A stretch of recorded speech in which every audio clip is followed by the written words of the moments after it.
अस्सलाम वालेकुम। मैं मोहम्मद रमज़ान और आप देख रहे हैं YouTube channel math hub by MR. आप लोगों के सामने MTA 202 की असाइनमेंट है। सेक्शन 4 आपके पास है उमर आज़म साहब। जिन लोगों को ये पेड असाइनमेंट चाहिए हो, वीडियो में मेरा व्हाट्सएप नंबर होगा, मुझसे आप रब्ता कर सकते हैं और पेड असाइनमेंट वर्ड फाइल ले सकते हैं। क्वेश्चन नंबर 1 ने आपको एक इनइक्वालिटी दी हुई है, इसको आपने डी मार्गन लॉ यूज़ करके स्टेटमेंट की फॉर्म में लिखने। देखें, फ़र्स्ट ऑफ़ ऑल ये एंड कंडीशन में आपकी इनइक्वालिटी है, उसके हमने नेगेशन ले लिया, नेगेशन में और आ जाएगा। और यहाँ पर देखें जो फर्स्ट पार्ट आपके पास ये है x greater than -2 square root, तो उसका नेगेशन क्या बनेगा, x लेस देन और इक्वल टू। ग्रेटर देन का अपोजिट क्या होगा, लेस देन हो सकता है या फिर इक्वल हो सकता है। और इसका दूसरा पार्ट है x less than is equal to 3 into 2 square root, तो उसका अपोजिट क्या होगा, लेस देन का अपोजिट होगा ग्रेटर देन, और इक्वल टू पहले यूज़ हो गया जिसके तरह हम यूज़ नहीं करेंगे अपोजिट के अंदर। तो हमने ये आपके पास पोजीशन कर लिया है पी एंड क्यू की, उनके नेगेशन हमने ले लिए हैं। तो फिर नेगेशन फॉर्म आपके पास इस तरह की आ जाएगी। जब हम इस पर डी मार्गन लॉ अप्लाई करेंगे तो वो आर में कन्वर्ट हो जाएगा। क्वेश्चन नंबर 2 आपके पास है use symbol to write the logical form of each argument given below and then use a truth table to test the argument for validity. If the positive number is less than 2 than its square is not longer than 4। अगर आपका जो positive number है वो less than 2 है, देखिए हमने P को कह दिया लेस दैन 2 है, और क्यू को हमने कह दिया इसका स्क्वायर है वो 4 से लार्जर नहीं है।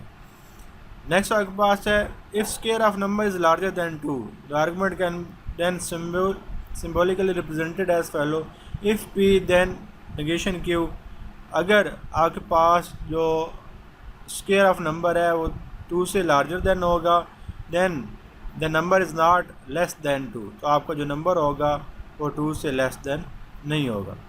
ओके, तो ये हमने कंडीशन लगाई है, if P then negation Q and if Q then negation P and Q. इसका आपके पास क्या है, the positive number is not less than 2, ये पी हो गया not less than 2, and its square is not larger than 4। तो ये देखें नॉट लेस देन 2 जो है वो पी था और नॉट लार्जर देन 4 वो आपका क्यू था, उनके दरमियान में एंड आ गया, जो इसका कंक्लूजन है। अब इसकी वैलिडिटी जो है वो हम चेक करेंगे ट्रूथ टेबल की मदद से। तो ये आपके पास पी एंड क्यू है, तो देखें आपके पास जो ट्रूथ टेबल बनना है वो वैलिड नहीं है। क्यों नहीं वैलिड, बिकॉज इसके अंदर फॉल्स आ गए। आपका जो आर्गूमेंट है वो वैलिड तब होता है जब आपके पास कंक्लूजन में सारे ट्रू हों, जब टोटोलॉजी बने। यहाँ पर क्योंकि फॉल्स आ गए हैं, ऑब्जर्वेटिव बन गई है, इसलिए ये आपका जो स्टेटमेंट है वो ट्रू नहीं है।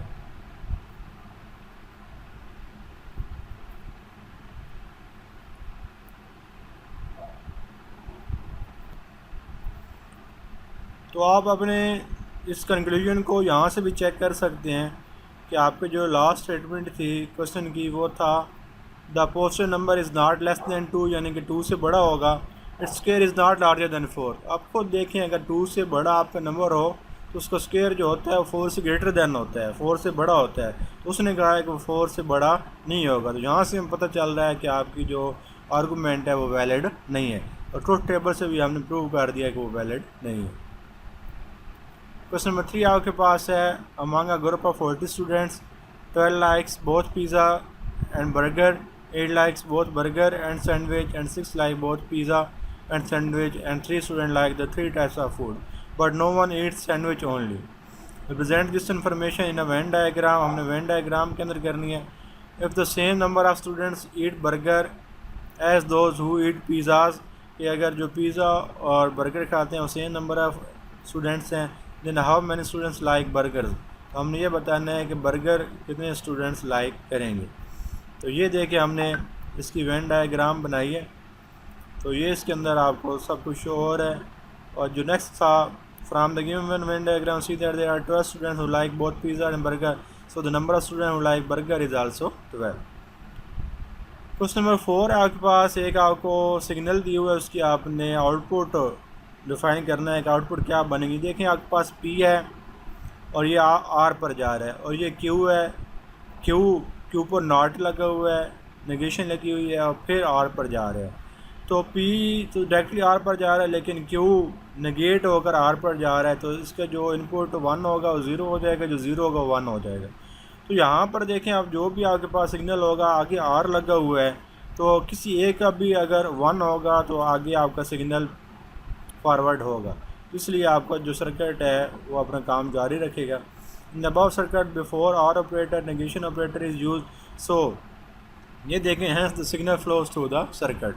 क्यों फ्लो करेगा? क्योंकि R लगा हुआ है। किसी एक सर्किट में से अगर वन आ जाएगा तो वो आपका जो आउटपुट होगा वो आपको आंसर देगा। फॉर एग्ज़ाम्पल यहाँ पर आपका P से आंसर आता है 1, ठीक है, और Q से आपके पास आंसर आता है, यहाँ Q का 1 होता है, जब नेगेशन अप्लाई होगा तो वो 0 हो जाएगा, तो 1 + 0 करेंगे तो 1 आपका सर्किट फ्लो हो रहा होगा।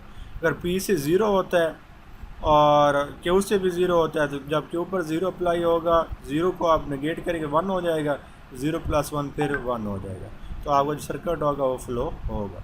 तो ये आपके पास थी असाइनमेंट उमर आज़म साहब की। जिन लोगों को ये पेड असाइनमेंट चाहिए वो मुझसे रब्ता कर सकते हैं। अपना बहुत सा ख्याल रखिएगा। Thank you. अल्लाह हाफिज़।